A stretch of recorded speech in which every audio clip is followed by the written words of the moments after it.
Hey you guys, today we're going to be doing a walk around on my 2017 Mustang GT.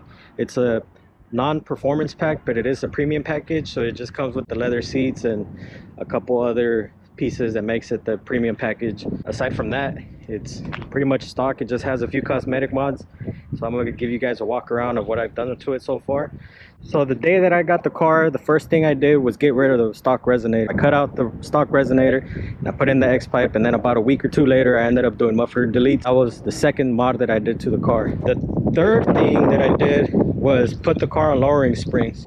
I went with Ibach lowering springs. I've always liked using those. I've used them on other cars before this one, and I've never had an issue with them. I like how good it lowers it, and with the stock wheels, you need is a spacer, and it gives it like perfect fitment, so I didn't see any reason why not to get those. Another thing that I've done to the car is I switched out the stock wheels. I'm running RTR Tech 7s in the rear and in the front. The rear is a 10.5 and the front is a 9.5. The tire for the back is a R888, the Toyos, and they're 305s. In the front I'm running Toyo Extensives.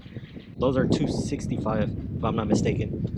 The wheels are pretty good. I haven't had any issues with them. I know that the R888s are not good for wet weather, but here in California we really don't get that much rain, especially in the Bay Area. So if I do need to switch out, I do have the stock wheels that I'll switch back and forth, especially for the rainy season.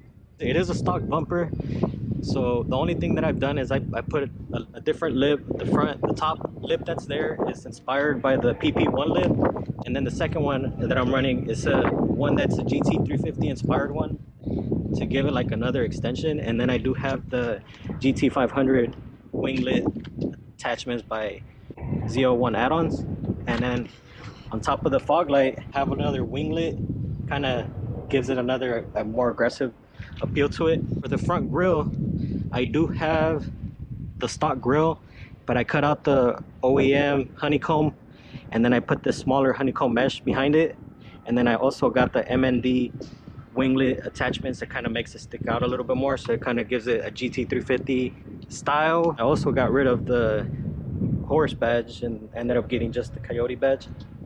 I replaced the OEM side skirts with these GT500 style side skirts from i5 Auto. Direct replacement of the OEM ones. All you have to do is just take the clips out and then pull the side skirts off, and then you slap these on and use the same clips, and it gives it a nice OEM clean finish to them.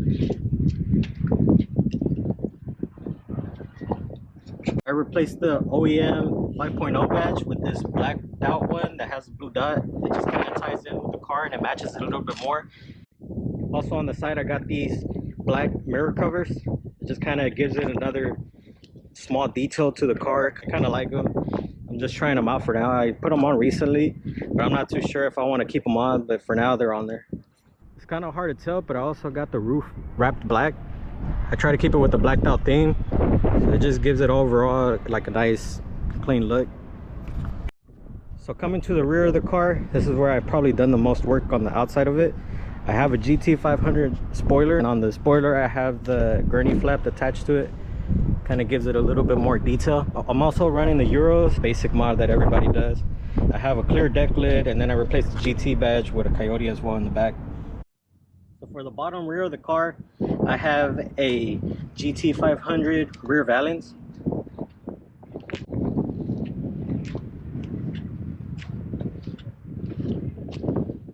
Now for this rear valance, I had to get the stock pipes cut, weld a white pipe to it to kind of stick them out a little bit further so it could reach, because these rear valances come with the tips already installed. You can't remove them.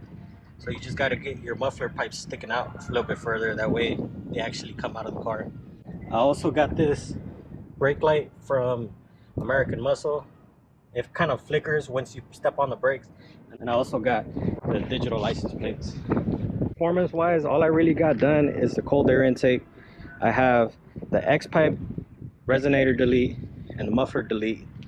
I also got a E85 tune to also support the cold air intake. That was done by Palm Beach. They did a really good job. I would send them data logs, and then they would send it back and try to make sure that the tune and the car was running pretty good, and they did a really good job doing all of that. So it was very responsive, so it was a pretty easy process of getting it tuned remotely. But yeah, that's the only few things that I've done performance wise. In the interior, I do have a few more mods that I've done. I'll go ahead and show you guys. It's nothing too crazy. So on the inside, I do have these carbon fiber skin things. They are real carbon fiber, but they're just kind of stick-on stickers. They're not like direct replacement of the parts. I pretty much have them all over the car. I have small one there, small one on the air vents. I also have a carbon fiber steering wheel. The thing I like about it is that it does have blue stitching to match the exterior of the car. And then I also have this center console part, carbon fiber, this whole entertainment system, and also on the side carbon fiber, and on the door. But yeah, that's pretty much all I got done on the interior. And then there's also one more thing that I've done to the interior that's kind of cool. I'll show you guys right now. I put in these Starlight headliners. It has a whole bunch of colors. You can control it from your phone, and it also comes with a remote that has, I think, 16 different colors. But on your phone you can pretty much do any color there is, because it has the RGB light wheel, so you can just switch out any color you want to do. It was a very easy thing to do. The only thing about it that it did take a long time. It took a long time to do, and it's just kind of sitting there poking holes. Yep, that's all I got done on the interior and the exterior. I can't think of anything else that I might have missed. Yeah, well, thank you guys for watching the video. If you have any questions of where I got any of the parts, leave it down below and I'll go ahead and answer them. So if you do have any questions, if you see anything that you like on the car, let me know. If you see anything that you think I should change, let me know. I'm open to criticism. I'm open to any questions you guys have. So let me know if there's anything I can help you guys with.